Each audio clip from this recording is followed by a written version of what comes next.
Hello नमस्कार मित्रों, HMS kitchen Gujarati channel में आप सौનું हार्दिक स्वागत છે। મિત્રો આજે આપણે ગરમીઓ માટે એકદમ સરસ ઠંડો ઠંડો કેસર પિસ્તા આઈસ્ક્રીમ બનાવીશું। અને મિત્રો આજે આપણે એકદમ નવી રીતે અને એક સિક્રેટ સામગ્રી ઉમેરીને આઈસ્ક્રીમને તૈયાર કરીશું, જેનાથી તમારો આઈસ્ક્રીમ એકદમ સરસ બજાર જેવો ક્રીમી અને ખાવામાં સોફ્ટ બનશે। તો મિત્રો વિડીયોને એન્ડ સુધી જરૂરથી જોજો। તો ચાલો કોઈ પણ ક્રીમ, કલર કે પછી કન્ડેન્સ મિલ્કના ઉપયોગ વગર ગરમીઓ માટે ઠંડો ઠંડો ક્રીમી અને ખાવામાં સોફ્ટ એવું નેચરલ કેસર પિસ્તા આઈસ્ક્રીમ બનાવવાનું શરૂ કરીએ। જો ચેનલ પર નવા હો તો આવી જ બીજી નવી રેસિપી જોવા માટે ચેનલને સબસ્ક્રાઇબ કરો અને બાજુમાં આવેલું બેલ આઇકન પ્રેસ કરી ઓલ નોટિફિકેશન પ્રેસ કરો, જેથી અમારી ચેનલ પર મુકાતી નવી રેસિપીનું નોટિફિકેશન તમને સમયસર મળતું રહે। તો હવે સૌથી પહેલાં ગરમીઓ માટે એકદમ ક્રીમી અને ખાવામાં સોફ્ટ એવું નેચરલ કેસર પિસ્તા આઈસ્ક્રીમ બનાવવા માટે અહીંયા આપણે 500 ml જેટલું ભેંસનું ફૂલ ફેટ દૂધ લીધેલું છે। અને જે રીતે મિત્રો તમને પહેલાં કહ્યું એમ કે આપણે કોઈ પણ ક્રીમ, કલર કે પછી કન્ડેન્સ મિલ્કના ઉપયોગ વગર આઈસ્ક્રીમને તૈયાર કરીશું, તો તેના માટે મિત્રો આપણે થોડી તૈયારીઓ કરી લઈએ। તો હવે આઈસ્ક્રીમને બનાવવા માટે આપણે અહીંયા 6 થી 7 નંગ જેટલા કેસર પેંડા લીધા છે। તો મિત્રો આ કેસર પેંડાને લીધે આપણી આઈસ્ક્રીમ એકદમ સરસ ક્રીમી બનશે અને તેનો ટેસ્ટ પણ ખૂબ જ સરસ લાગશે। અને જો તમારી પાસે કેસર પેંડા ના હોય તો તમે આઈસ્ક્રીમને કેવી રીતે બનાવી શકો તે તમને આગળ જણાવીશું। તો હવે મિત્રો હાથની મદદથી આપણે આ પેંડાના આ રીતના ટુકડા કરી તેને મિક્સર જારની અંદર ઉમેરી દઈએ અને સાથે આપણે તેમાં અડધા કપ જેટલું ઠંડુ દૂધ ઉમેરીશું। અને આપણી આઈસ્ક્રીમને એકદમ સરસ ક્રીમી બનાવવા માટે આપણે તેમાં 1 વાટકી જેટલી ઘરની ફ્રેશ મલાઈ ઉમેરીશું। અને હવે મિક્સરને ચાલુ બંધ કરતા જઈને એટલે કે પલ્સ મોડ ઉપર ફેરવીને આપણે તેને સારી રીતે ક્રશ કરી લઈએ। તો લગભગ થોડી જ વારમાં આપણી બધી જ વસ્તુ સારી રીતે ક્રશ થઈ ગઈ છે અને આપણી આ રીતની એકદમ સ્મૂથ એવી કેસર પેંડાની પેસ્ટ બનીને તૈયાર છે। તો હવે આ પેસ્ટને આપણે સાઈડ પર રાખી દઈએ અને મિત્રો આપણા આઈસ્ક્રીમને કોઈ પણ ક્રીમ કે પછી કન્ડેન્સ મિલ્ક વગર એકદમ બજાર જેવો ટેસ્ટ આપવા માટે આપણે અહીંયા 10 રૂપિયાવાળું અમૂલનું મિલ્ક પાવડરનું પેકેટ લીધું છે। તો હવે આ મિલ્ક પાવડરને મિત્રો આપણે વાટકીની અંદર ઉમેરી દઈએ અને હવે તેમાં 1/4 કપ અથવા તો પછી 4 થી 5 મોટી ચમચી જેટલું દૂધ ઉમેરી તેને સારી રીતે મિક્સ કરી લઈએ। તો અહીંયા મિત્રો તમારે મિલ્ક પાવડરની અંદર ઠંડુ દૂધ જ ઉમેરવાનું છે અને હવે આ રીતે ચમચીની મદદથી મિત્રો બિલકુલ લમ્સ ના રહે એટલે કે ગાંઠા ના રહે તે રીતે આપણે તેને મિક્સ કરી લઈએ। તો તમે જોઈ શકો છો કે આપણી એકદમ સ્મૂથ એવી મિલ્ક પાવડરની પેસ્ટ બનીને તૈયાર છે। તો હવે આ પેસ્ટને સાઈડ પર રાખી દઈએ અને હવે આઈસ્ક્રીમ બનાવવા માટે આપણે મીડિયમ ગેસની ફ્લેમ પર એક નોનસ્ટિક પેનમાં 500 ml જેટલું દૂધ ઉમેરી દઈએ અને હવે આપણા દૂધમાં 1 થી 2 જેટલા ઉભરા આવે ત્યાં સુધી તેને થવા દઈએ।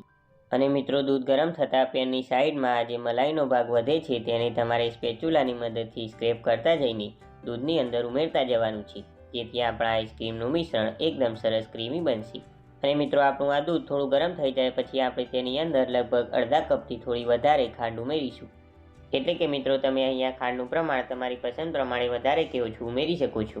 તો હવે દૂધને આપણે સારી રીતે મિક્સ કરી લઈએ અને તેને લગભગ 4 થી 5 મિનિટ જેવું થવા દઈએ। તો અહીંયા મિત્રો તમારું દૂધ અડધાથી થોડું વધારે રહે એટલું આપણે તેને ઉકાળવાનું છે। તો લગભગ 4 થી 5 જ મિનિટમાં આપણું દૂધ સારી રીતે ઉકળી ગયું છે। તો હવે આ સમયે મિત્રો આપણે જે મિલ્ક પાવડરની પેસ્ટ બનાવીને રાખી હતી તેને દૂધમાં ઉમેરી દઈએ અને તેને સારી રીતે મિક્સ કરી લઈએ। મિત્રો મિલ્ક પાવડરને ઉમેરવાથી આપણા આઈસ્ક્રીમનો બેઝ એકદમ સરસ ક્રીમી બનશે અને તેનો ટેસ્ટ પણ ખૂબ જ સરસ લાગશે। તો હવે તેને સ્પેચ્યુલાની મદદથી સારી રીતે મિક્સ કરી લઈએ અને હવે તેને લગભગ 2 થી 3 મિનિટ જેવું ઉકળવા દઈએ। તો લગભગ 2 થી 3 જ મિનિટમાં આપણું દૂધ સારી રીતે ઉકળી ગયું છે અને તે લગભગ અડધાથી થોડું વધારે થઈ ગયું છે।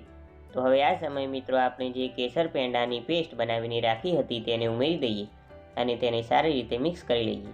અને જો મિત્રો તમારી પાસે કેસર પેંડા ના હોય તો તમે આ સમયે તેમાં 1 ચમચી જેટલું કેસર ઉમેરી શકો છો, તેનાથી તેનો કલર પણ ખૂબ જ સરસ આવશે। અને આપણે જે મિલ્ક પાવડર અને મલાઈ ઉમેરી છે તેનાથી મિત્રો તમારો આઈસ્ક્રીમ એકદમ સરસ બજાર જેવો જ બનશે।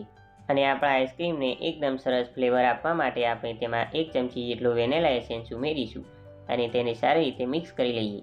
અને જો મિત્રો તમે કેસર પેંડા વગર આઈસ્ક્રીમ બનાવતા હોય અને તમને આઈસ્ક્રીમનો બેઝ થોડો પાતળો લાગતો હોય તો તમારે 1 થી 2 મોટી ચમચી જેટલો કોર્નફ્લોર થોડા દૂધમાં ઉમેરી તેને લમ્સ ના રહે તે રીતે મિક્સ કરી પછી તમારે તેને આઈસ્ક્રીમ બેઝની અંદર ઉમેરી દેવાનું, જેથી લગભગ 2 થી 3 જ મિનિટમાં તમારું મિશ્રણ આ રીતનું એકદમ ક્રીમી અને થીક થઈ જશે। એટલે કે જો તમારી પાસે કેસર પેંડા ના હોય તો તમને આ જે રીત બતાવી તે રીતનો ઉપયોગ કરી તમારી આઈસ્ક્રીમ એકદમ ક્રીમી અને બજાર જેવી જ બનશે। તો લગભગ થોડી જ વારમાં આપણો આઈસ્ક્રીમનો બેઝ અડધાથી થોડો વધારે થઈ ગયો છે અને તે એકદમ થીક અને ક્રીમી પણ બની ગયો છે।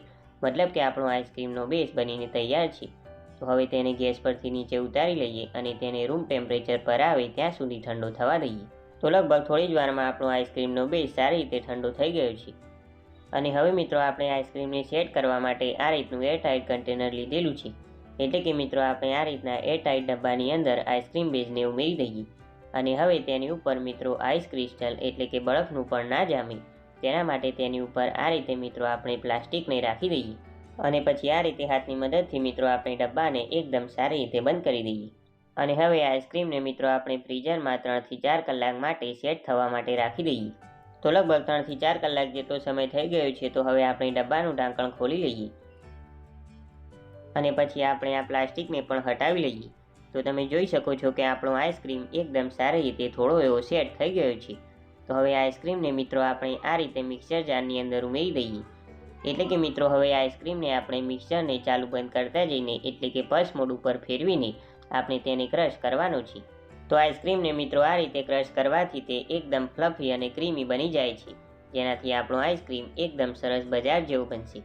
તો અહીંયા તમે જોઈ શકો છો કે આપણે આઈસ્ક્રીમને સારી રીતે મિક્સરમાં ક્રશ કરી લીધો છે અને તે આ રીતનો એકદમ ફ્લફી અને ક્રીમી બની ગયો છે. તો હવે બસ આપણે તેને આ રીતના એરટાઇટ કન્ટેનરની અંદર ફરી પાછો ઉમેરી દઈએ. અને મિત્રો જો તમારે આ સમયે આઈસ્ક્રીમની ઉપર થોડી પિસ્તાની ફ્લેક્સ ઉમેરવી હોય તો તમે ઉમેરી શકો છો. તો હવે આઈસ્ક્રીમની ઉપર આપણે આ રીતે પ્લાસ્ટિકને રાખી દઈએ અને પછી ડબ્બાને સારી રીતે બંધ કરી દઈએ. તો હવે આઈસ્ક્રીમને મિત્રો આપણે ફ્રીઝરમાં લગભગ 8 થી 10 કલાક માટે અથવા તો પછી આખી રાત માટે સેટ કરવા માટે રાખી દઈએ. તો મિત્રો આપણે આઈસ્ક્રીમને લગભગ આખી રાત માટે ફ્રીઝરમાં સેટ કરવા માટે રાખી દીધી હતી. તો હવે આપણે ડબ્બાનું ઢાંકણ ખોલીને જોઈ લઈએ અને હવે આ પ્લાસ્ટિકને પણ મિત્રો આપણે હટાવી લઈએ. તો તમે જોઈ શકો છો કે આપણો આઈસ્ક્રીમ એકદમ સારી રીતે સેટ થઈ ગયો છે. તો હવે બસ આ રીતે આઈસ્ક્રીમ સ્કોપની મદદથી મિત્રો આપણે આઈસ્ક્રીમને બહાર કાઢી લઈએ. તો મિત્રો તમારે પહેલાં આ રીતે આઈસ્ક્રીમ સ્કોપને આઈસ્ક્રીમની ઉપર ફેરવવાનું અને પછી તમારે આ રીતે આઈસ્ક્રીમ સ્કોપનું હેન્ડલ દબાવી મિત્રો તમે એકદમ સરળતાથી આઈસ્ક્રીમને બહાર કાઢી શકશો.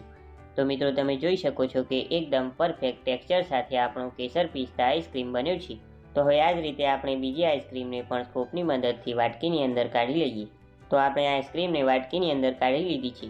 તો હવે આઈસ્ક્રીમને સજાવવા માટે આપણે તેની ઉપર થોડી પિસ્તાની ફ્લેક્સ ઉમેરી દઈએ અને હવે આઈસ્ક્રીમને મિત્રો તમે ઠંડી સર્વ કરો. તો અહીંયા મિત્રો આપણે કોઈ પણ ક્રીમ, કલર કે પછી કન્ડેન્સ મિલ્કના ઉપયોગ વગર એકદમ ક્રીમી અને ખાવામાં સોફ્ટ એવો ગરમીઓ માટે ઠંડો નેચરલ કેસર પિસ્તા આઈસ્ક્રીમ બનીને તૈયાર છે. આઈ હોપ કે તમને આજની મારી આ રેસીપી પસંદ આવી હશે. જો મિત્રો તમને આ રેસીપી પસંદ આવી હોય અને ખરેખર ઉપયોગી લાગી હોય તો મિત્રો વિડીયોને એક લાઇક જરૂરથી કરી દેજો. સાથે મિત્રો વિડીયોને વધુમાં વધુ શેર કરજો અને આવી જ બીજી નવી રેસીપીઓ જોવા માટે ચેનલને સબસ્ક્રાઇબ કરવાનું બિલકુલ ના ભૂલતા. તો ફરી મળીશું એક આવી જ નવી રેસીપી સાથે. ત્યાં સુધી આવજો.